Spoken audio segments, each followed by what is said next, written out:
Accounts. आज की इस वीडियो में हम not for profit organisation chapter को आगे बढ़ाएंगे और थोड़ा सा थ्योरी और देखेंगे कि इस चैप्टर में और क्या क्या थ्योरेटिकल इंफॉर्मेशन दी हुई है। लास्ट वीडियो में बेटा मैंने आपको बताया what is the meaning of not for profit organisation, उसका ऑब्जेक्टिव बताया कि वो उसका ऑब्जेक्टिव केवल सर्विस मोटिव होता है, अपने मेंबर्स को सर्विस प्रोवाइड करना होता है, पब्लिक सर्विस प्रोवाइड करना होता है, प्रॉफिट कमाना बिल्कुल भी नहीं होता। हमने एमटीओ के फीचर्स भी पढ़े और सबसे लास्ट टॉपिक जो हमने लास्ट वीडियो में पढ़ा था वो था difference between the profit organisation and not for profit organisation.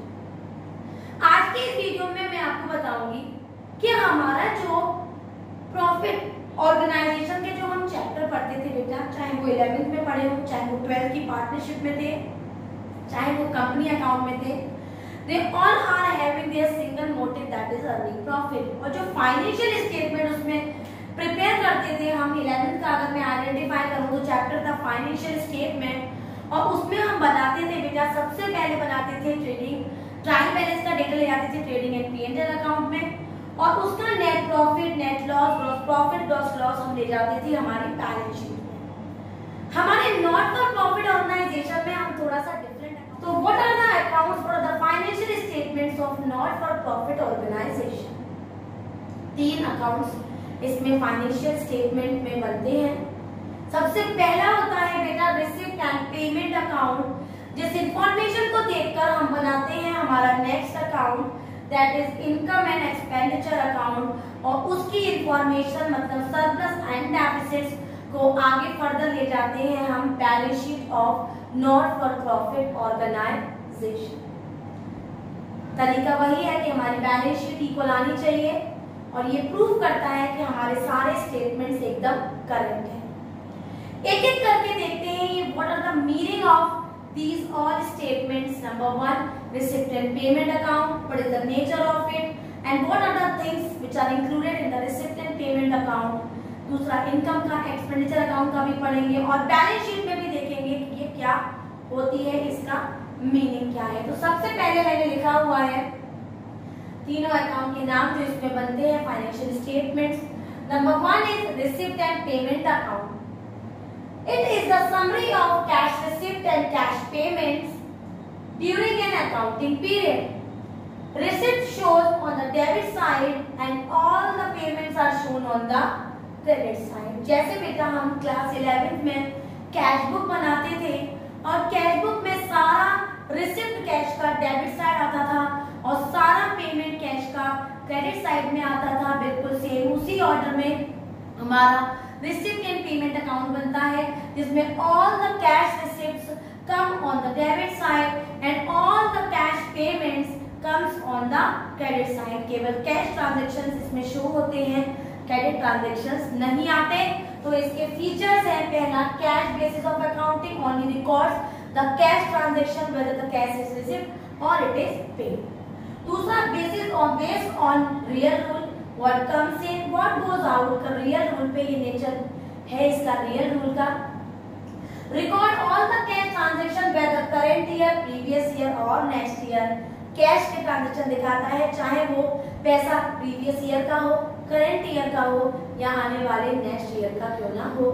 It all shows all the records in one account known as receipt and payment account. The next feature is it records receipt on the debit side. सारे receipt हमारे debit side में आते हैं और सारे payment बेटा credit side में आते हैं।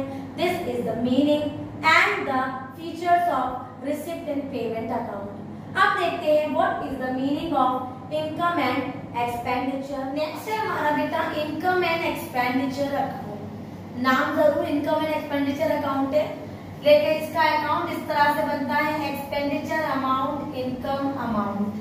It is based on the nominal rule। ये हमेशा नॉमिनल रूल पे होता है जो हमें बताता था कि एक्सपेंसेस एंड लॉसेस को डेबिट कर दो एंड इनकम एंड गेन को क्रेडिट कर दो। तो expenditure amount, income amount is the procedure of preparing the income and expenditure account. अब इसका मीनिंग देख लेते हैं। It is an account prepared at the end of the accounting year, year के एंड में बनाते हैं।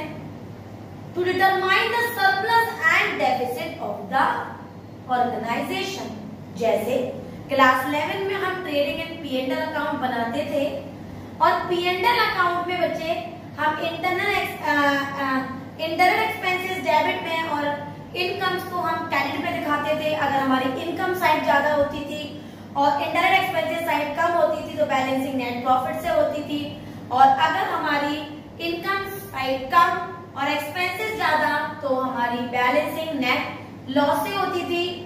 अगर आपको याद हो तो नेट लॉस को हम ले जाते थे बैलेंस शीट में और कैपिटल में जाके हम नेट प्रॉफिट को ऐड और नेट लॉस को माइनस कर देते थे।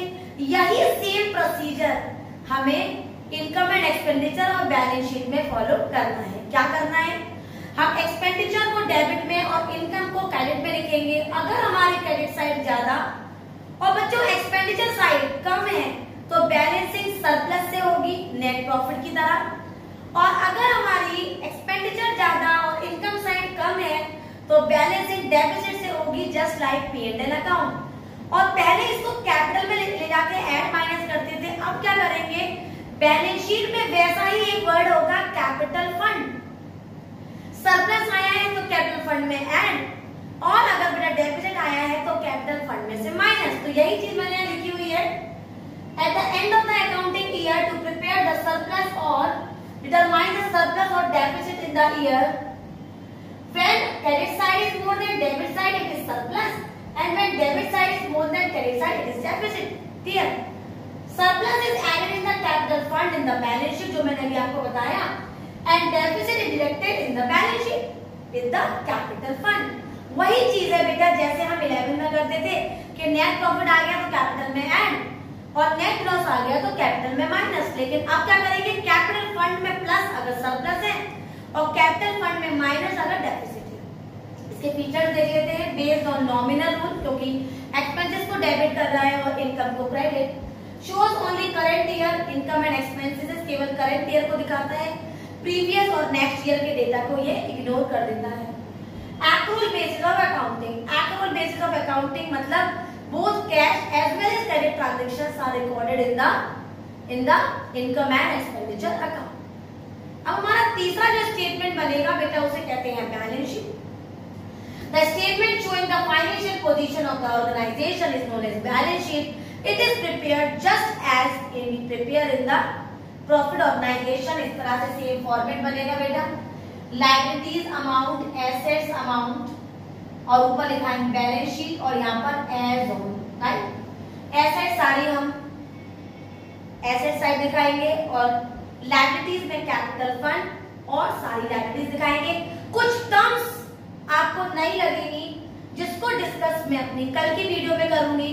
मैं आपको बताऊंगी वो कौन कौन सी कुछ इंपॉर्टेंट टर्म्स है जो हमें डिफरेंट लगेंगी फ्रॉम द प्रॉफिट ऑर्गेनाइजेशन और हमने कभी भी वो सुनी नहीं होगी when we are preparing the accounts in the profit organization। तो वो सारी NPO की टर्म्स हैं जिनको हम कल डिस्कस करेंगे। अराउंड 10 to 12 टर्म्स हैं, 1 to 1 हम सबको डिस्कस करेंगे। फिर हम अकाउंट के फॉर्मेट बनाना सीखेंगे, क्योंकि अगर आपको टर्म्स नहीं आएंगे, टर्म्स समझ में नहीं आएंगे तो अकाउंट भी समझ में नहीं आएंगे।